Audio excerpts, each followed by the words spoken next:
Thank you, Karine. Happy belated birthday. Thank you. I appreciate that. I don't know. There's always. There we go. I appreciate that. Thank you. Thank you, Peter. When did you guys learn that Vice President Harris wants to distance herself from Bidenomics? Why do you think that? Axios is now reporting that she is hoping to distance herself from President Biden's unpopularity on the economy. Can you blame her? Do you know this is the Biden-Harris administration? Are you aware that this is the Biden-Harris administration? And she is indeed the vice president. But if the president's policies on the economy were working, or if they were popular, wouldn't he still be the candidate? You literally just had the chair of the CEA here who laid out a pretty robust point by point about the economy and what has happened under the Biden-Harris administration. And I thought it was pretty convincing. Look, as far as anything that the vice president wants to do, or as she's talking about her policy that's campaign related, you would have to speak to her.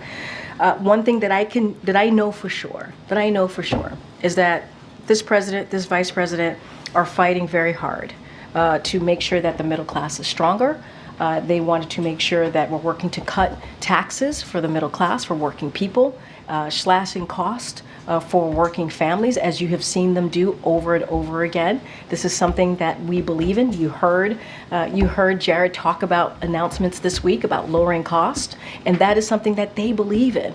And the contrast could not be more stark between, if anything, the contrast is between what Republicans want to do, MAGAnomics. You're talking about Bidenomics. MAGAnomics supercharge inflation. That's what they want to do. Raise taxes on the middle class by thousands of dollars. Send tax cuts through the roof. Protect corporate price gouging. Cut Social Security. Cost millions their health care. And heap tax giveaways on billionaires and big corporations. That's the division there. That's where there's really night and day. Night and day. But would you admit, at least, that if Bidenomics was more popular, President Biden would still be the candidate? I'm not going to get into polling. What I will tell you is Bidenomics has been something that both the president and the vice president has worked on. You guys have called it Bidenomics. We talk about how the president is trying to put forward an economic policy, building the economy from the bottom up, middle out, that does not leave behind the middle class and make sure it has equity at the center of it. MAGAnomics, which is very different, which is something that neither of them believe in, wants to do the opposite of what we're trying to do on behalf of the American people. That's the difference. Something that we've noticed over the last few days. Now you're noticing a lot over the last few days. The vice president's team is not holding any press briefings. You are left to answer everything for her, even though you are not the vice president's press secretary. I don't think Is that so. getting old? No. Let me tell you something.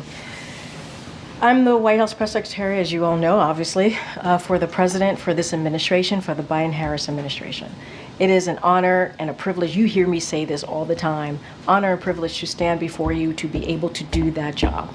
And I will do it as long as I can, right to the end of this term. And as it relates to the vice president, she certainly has been on the road. She has taken questions from some of you in doing her gaggles. You have seen her.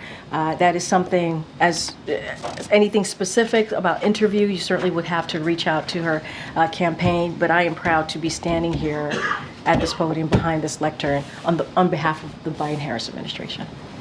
Thank you. The Hunter Biden